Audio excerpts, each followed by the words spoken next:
গতিকে হে প্ৰভু সমস্ত ভকতৰ সংটো মহাপুণ্যৰ ফলত লাভ হয় এক আৰু মহাপুণ্যৰ ফলত সুপুত্ৰ পায়। তিনিটা বস্তু মহাপুণ্যৰ ফলত লাভ হয়। এক হৈছে মহাপুণ্যৰ ফলত সুপুত্ৰ পায়। সুপুত্ৰ মানে এজন বৈষ্ণৱ পুত্ৰ। এজন বৈষ্ণৱ পুত্ৰ পাবলৈ হলে মহাপুণ্য লাগিব বুলি কৈছে। আৰু যাৰ ঘৰত বৈষ্ণৱ পুত্ৰ এজন হয়, যাৰ বংশত সেই বংশত বোলে সেই বংশৰে 21 পুৰুষ উদ্ধাৰ কৰিব বুলি কৈছে। এইটো ভক্ত প্ৰহ্লাদক নিৰসিংহ ভগৱানে কৈছে। নিৰসিংহ ভগৱানে কৈছে যে হে ভক্ত প্ৰহ্লাদ, তোমাৰ কাৰণে আজি মই এটা নতুন সংবিধান বনাম বুলি কৈছে। নতুন সংবিধান দেৱ ভক্ত প্ৰহ্লাদে কৈছে, আপুনি প্ৰভু বোলে কি সংবিধান বনাব মোৰ কাৰণে? ভগৱান কৈছে, হে ভক্ত প্ৰহ্লাদ, তোমাৰ নিচিনা বৈষ্ণৱ পুত্ৰ যিটো বংশত উৎপন্ন হব, সেই বংশৰে বোলে ভৱিষ্যতৰ 14 পুৰুষ আৰু বৰ্তমানৰ 7 পুৰুষ উদ্ধাৰ কৰিব বুলি কৈছে। আজিৰ পৰা মই নতুন সংবিধান বনাই দিলোঁ। কিন্তু আমাৰ জগতগুৰু শ্ৰীমন্ত শংকৰদেৱই তাতোতকৈ বহুত ডাঙৰ লাইচেন্স এখন দি দিলে। ঔ হৰি ঔ ৰাম বোলে লাইচেন্সখন কি দিলে? বোলে যিটোৰ নাম নেৰৈ মুখে পাইলা মুখ্য মহাসুখে, জানা কৃষ্ণ তুষ্ট ভৈলা তাৰ, গুৰু ভৈলে জগতৰ কৰিলে ক হিতু নৰ, কোটি কোটি পুৰুষ উদ্ধাৰ বুলি কৈছে। বোলে 21 পুৰুষ 22 পুৰুষ বাদ দিয়া, কাৰোবাৰ যদি কোটি কোটি পুৰুষ উদ্ধাৰ কৰিবলৈ মন আছে, তেনেহলে ভগৱন্তৰ বৈষ্ণৱ পুত্ৰ আমি জন্ম দিব লাগিব। এতিয়া বৈষ্ণৱ পুত্ৰ কেনেকে জন্ম দিম?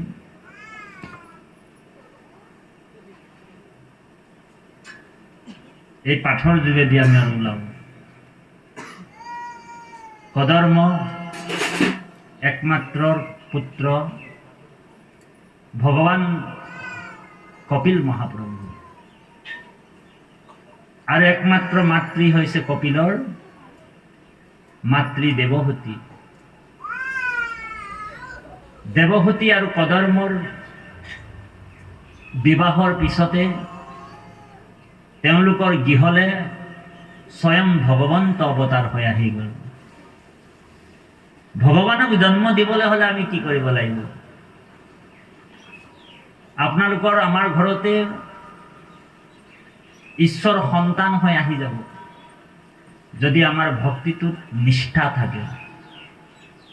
ভক্তিত যদি আমাৰ নিষ্ঠা থাকে, তেনেহলে গুৰুক বিচাৰি আপুনি যাব নালাগে, গুৰু আপোনাৰ গৃহলৈ আহি যাব।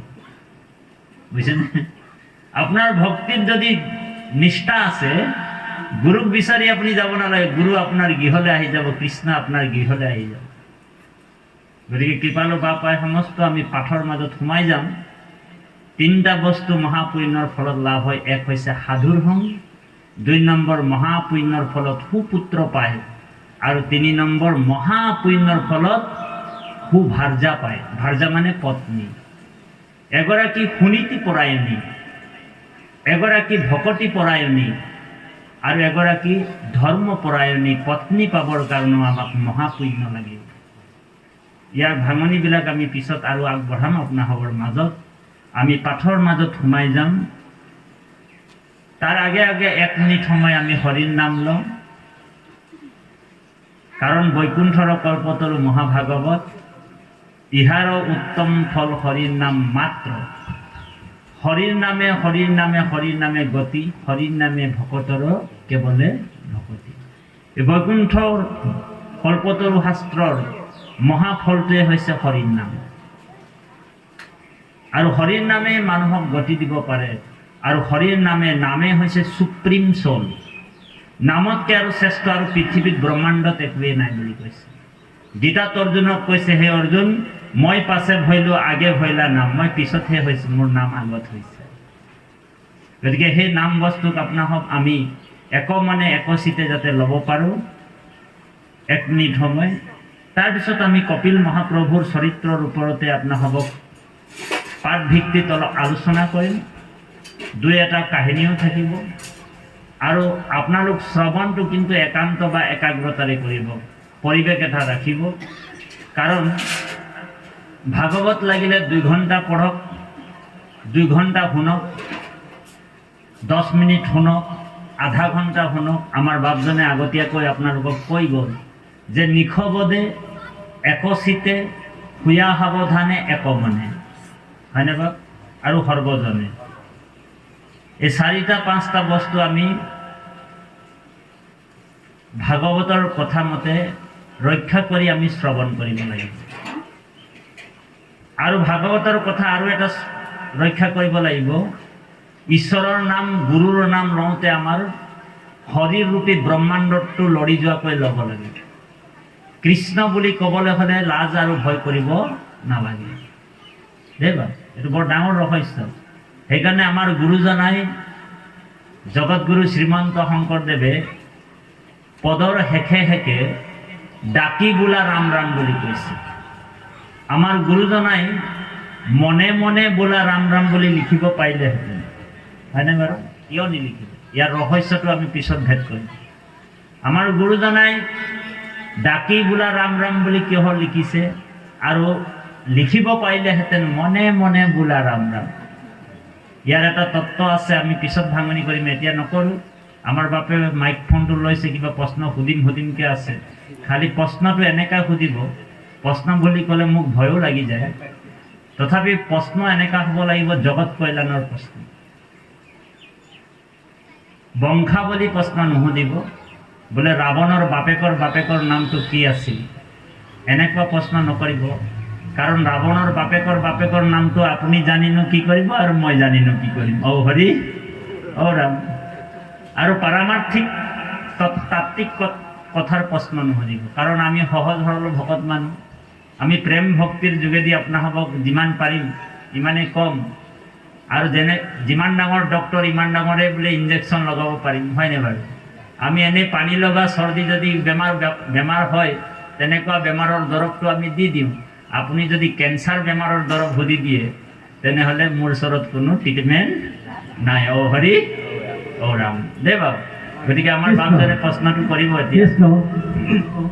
আমি জাতিবাদ জনাই চৰণ কমলত আমি ভক্তি ভৰা সেৱা নিবেদিছোঁ। আমাৰ এটা মনৰ সংশয় দূৰৰ হেতুহে আমি এটা প্ৰশ্ন কৰিম বুলি ভাবিছোঁ যে আমাৰ বাপজনাই কৈছে যে সাধু সংগত বোলে ভগৱন্ত পোৱা যায় বুলি কৈছে, যে সাধু সংগত ভগৱন্ত পোৱা যায়। আজি মহাশিৱৰাত্ৰি, তাত অসংখ্য ভকতো তাত দেখা পোৱা গৈ আহিছে। এতিয়া তাত থকা ভকতসকলে কৃষ্ণক পাবনে? আজি য'ত মহাভাগৱত অনুষ্ঠান আছে তাত কৃষ্ণক বেছিকৈ পাব? মোৰ অকণমান সংশয় আছে। বৰ সুন্দৰ প্ৰশ্ন এইটো, ভাল প্ৰশ্ন বাৰু। ইয়াৰ প্ৰশ্নটো অকণমান মনত পেলাই দিব, আমি 15 মিনিটমানৰ পিছত ক'ম প্ৰশ্নটো দেই বাৰু। কৃষ্ণ আমাৰ পূৰ্ণ শইকীয়া বাপক আমি শ্ৰদ্ধা জ্ঞাপন কৰিছোঁ, আৰু লগতে তেৰাৰ সুস্বাস্থ্য দীৰ্ঘায়ু কামনা কৰিছোঁ। কৃষ্ণ বাস্তৱৰূপী প্ৰশ্ন, ভাল প্ৰশ্ন আহিছে। আপুনি প্ৰশ্ন যেতিয়া আহে আমাৰ বাপৰ ফালে মোবাইলটো ঘূৰাই দিব, অলপ ৰটেশ্যন কৰি থাকিব মোবাইল দেই বাৰু। কাৰণ প্ৰশ্নটো তেখেতে কৈছে, কোনে কৰিছে প্ৰশ্নটো, মানুহজন নোলাবতো দেই বাৰু। গতিকে প্ৰশ্নটো বৰ সুন্দৰ প্ৰশ্ন কৰিছে তেখেতে, আৰু এইটো বহুত জানিবলগীয়া প্ৰশ্ন। আপোনালোক ইতিমধ্যে ভাগৱতৰ কথাবিলাক জানেই, কাৰণ আপোনালোক ভাগৱত পঢ়িছে বাৰু। আমাৰ বাপেতো বহুতখিনি কথা জানে ভাগৱতৰ, আমাৰ শইকীয়া বাপো জানে। তথাপিও ভকতৰ সংগত বহি কৃষ্ণ কথা শুনিবলৈ বৰ আগ্ৰহী, খেদিগুৰি যথা তথা। কাৰণ ভাগৱতত সদায় নতুন নতুন ৰসৰ সৃষ্টি হয়, নৱ ৰস। সেইকাৰণে ভকতে খেদিগুৰি যথা তথা ভাগৱতৰ কথা শুনি যায়। শুনিবলৈ যায়। একচুৱেলি কি হৈছে কথাটো, কৃষ্ণক জনাৰ পিছত, ভগৱানক জনাৰ পিছত আৰু এটা আখৰ নাজানিলেও হয় নিয়ম মতে। বোলে ভগৱানকে যোনে জানিলে আৰু তাৰ আৰু কি জানিবলৈ বাকী থাকে। আমাৰ শইকীয়া প্ৰভু ঈশ্বৰক জানিলেই যেতিয়া আৰু বেলেগকে আৰু জানিবলৈ বাকী নাই আৰু তেখেতৰ চব জানেই। কিন্তু জগতৰ কল্যাণৰ কাৰণে যেনেকৈ পৰীক্ষিতে প্ৰশ্ন সুধিছিলে, পৰীক্ষিতে প্ৰশ্ন সুধিছিলে, কিন্তু পৰীক্ষিতে প্ৰশ্নটো নিজৰ কাৰণে সোধা নাই, তেওঁ আনৰ কাৰণে প্ৰশ্ন সুধিছে, জগতৰ কাৰণে। আপোনালোক জানে যে হাতী গংগা নদীৰ কুশাৰু নামৰ ঠাইত আজিৰ পৰা 5200 বছৰ আগত অভিশপ্ত পৰীক্ষিতক অভিশাপ দিছিলে। কোনে দিছিলে? শ্ৰমিক মুনিৰ পুত্ৰ শৃংগী মুনি, হয়নে? শৃংগী মুনি অভিশাপ দিছিলে যে মোৰ পিতৃৰ ডিঙিত তুমি মৰা সাপ ওলমাই দিলা, এই মৰা সাপটো জীয়া সাপ হয়, তাৰমানে তক্ষক হয়। 7 দিনৰ পিছত তোমাক ধ্বংস কৰি মৃত্যুৰ কোলাত খুৱাই দিব। এই বুলি গংগাৰ পৰা একাঞ্জলি পানী উঠাই অভিশাপ দিলে। আৰু মৃত্যুৰ পৰা বাচিবৰ কাৰণে 61 ৰজা পৰীক্ষিতে 60,000 চতুৰ্ধিক ঋষিমুনিক গোটালে যে মৃত্যুৰ পৰা বাচিবৰ পৰা কিবা উপায় আছে নেকি, কাৰণ আমি সকলোৱে মৰিবলৈ গৈ আছো। পৰীক্ষিতেও মৰিব, আমিও মৰিম, হয়নে? 60,000 ঋষিমুনিৰ আগত প্ৰশ্ন এৰি দিলে যে মৃত্যুৰ ভয়ৰ পৰা বাচিবৰ কিবা উপায় আছে নেকি। এজন ঋষিয়ে কৈছে যজ্ঞ কৰিবলৈ। দেবা বৰ গুৰুত্বপূৰ্ণ কথা, ধ্যান দি শুনিব। এজন ঋষিয়ে কৈছে পৰীক্ষিতক তুমি যজ্ঞ কৰা। তো পৰীক্ষিতে কৈছে মই যজ্ঞ কৰিম, কিমান দিন কৰিব লাগিব? বোলে যজ্ঞ তুমি 100 বছৰ কৰিব লাগিব। তো পৰীক্ষিতে কৈছে যে মই জীয়াই থাকিম মাত্ৰ 7 দিন আছে মোৰ ওচৰত টাইম, আৰু তুমি যজ্ঞ কৰিবলৈ কৈছা 100 বছৰ। বোলে এই দৰৱটো মোৰ বোলে বেমাৰ ভাল নহ'ব। হ'ব নেকি? কাৰণ মোৰ সময়ে নাই যজ্ঞ কৰিবলৈ। বাজপেয়ী যজ্ঞ, অশ্বমেধ যজ্ঞ আৰু ৰাজসুই যজ্ঞ কৰিবলৈ 100 বছৰ লাগিব। তো পৰীক্ষিতে কৈছে যে মই মাত্ৰ 7 দিন জীয়াই থাকিম, মোৰ ওচৰত টাইম আছে মাত্ৰ 7 days, আৰু তুমি যজ্ঞ কৰিবলৈ কৈছা 100 বছৰ। বোলে এইটো দৰৱ মোৰ কোনো কামৰ দৰৱ নহয়। লগে লগে নাকচ কৰিছে পৰীক্ষিতে। আৰু এজন ঋষিক সুধিলে, বোলে ঋষিজনে কৈছে বোলে তুমি দান কৰিব লাগিব। বোলে কিমান দিন দান কৰিব লাগিব? বোলে 9 মাহ দান কৰিব লাগিব। 9 মাহ দান কৰিব লাগিব যেতিয়া ক'লে, পৰীক্ষিতে কৈছে যে মই জীয়াই থাকিম মাত্ৰ 7 দিন, আৰু তুমি দান কৰিবলৈ কৈছা 9 মাহ। বোলে এইটো দৰৱো মোক নালাগে। এজন ঋষিয়ে কৈছে বোলে ব্ৰত কৰিব লাগিব, একাদশী ব্ৰত 11 দিন কৰিব লাগিব, 11টা নিয়ম পালন কৰিব লাগিব, আৰু 1 মাহ ব্ৰত কৰিবলৈ কৈছে। পৰীক্ষিত কৈছে বোলে মই জীয়াই থাকিম মাত্ৰ 7 দিন আছে, বোলে তুমি ব্ৰত কৰিবলৈ কৈছা 1 মাহ। বোলে এই দৰৱটো মোৰ কোনো প্ৰয়োজন নাই বুলি কৈছে। সেই সময়তে বেদব্যাসৰ একমাত্ৰ পুত্ৰ, বেদব্যাসৰ একমাত্ৰ পুত্ৰ শুকগুৰু, যাক মুনীন্দ্ৰ বুলি কৈছে শাস্ত্ৰই, সেই শুকগুৰু আহি উপস্থিত হ'ল। পৰীক্ষিতক সুধিছে তোমাৰ বেমাৰটো কোৱা, কি হৈছে? বোলে বেমাৰ এইটোৱে, বোলে মই মৃত্যুৰ বোলে 7 দিনৰ পিছত মোক তক্ষক নামৰ এটা সৰ্প দংশন কৰি মৃত্যুৰ কোলাত খুৱাই দিব। গতিকে 7 দিনৰ এই মৃত্যুৰ ভয়ৰ পৰা বা মৃত্যুৰ পৰা কিবা বাচিবৰ কাৰণে কিবা উপায় আছে নেকি কোৱা? তেতিয়া পৰীক্ষিতে কৈছে, এই উপগুৰুৱে কৈছে বোলে তোমাৰ ওচৰত কিমান দিন আছে? বোলে 7 দিন। বোলে 7 দিনটো বহুত, 7 দিনটো তোমাৰ ওচৰত বহুত টাইম আছে দেখোন। স্মৰণম মাত্ৰেণ জন্ম সংসাৰ বন্ধন বিমোচতে। যাৰ নাম লোৱাৰ লগে লগে বোলে জন্ম সংসাৰ মৃত্যুৰ ভয়ৰ পৰা বাচিব পৰা যায়। তোমাৰ ওচৰত বোলে বহুত টাইম আছে। তাৰ ভিতৰত উদাহৰণ দি কৈছে, এ ৰাম 2 দণ্ডে পাইলা গতি, খটাঙ্গনির পতি, জীবা তুমি হাত দিন চিন্তা করা কি বোলে 2 দণ্ডতে মই তোমাক গতি দি দিম। 2 দণ্ড মানে 1 দণ্ডত বোলে 24 মিনিটতকে অকমান বেছি,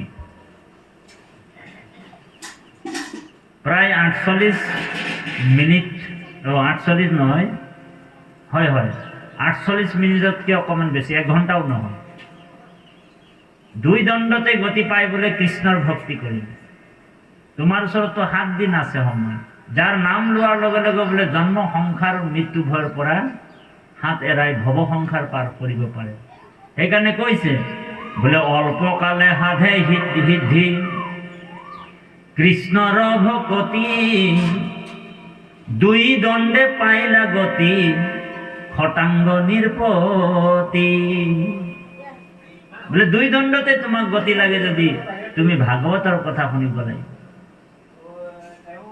ভাগৱতৰ কথা তেওঁ 7 দিন শুনালে। 7 দিনৰ পিছত যিটো মৃত্যুৰ ভয় আছিল পৰীক্ষিতৰ, মৃত্যুৰ ভয় মানে মই মৰি যাম, মোৰ ল'ৰা ছোৱালীৰ কি হ'ব? মই মৰি যাম, মই একছত্ৰী ৰজা, মোৰ প্ৰজাৰ কি হ'ব? মই মৰি যাম,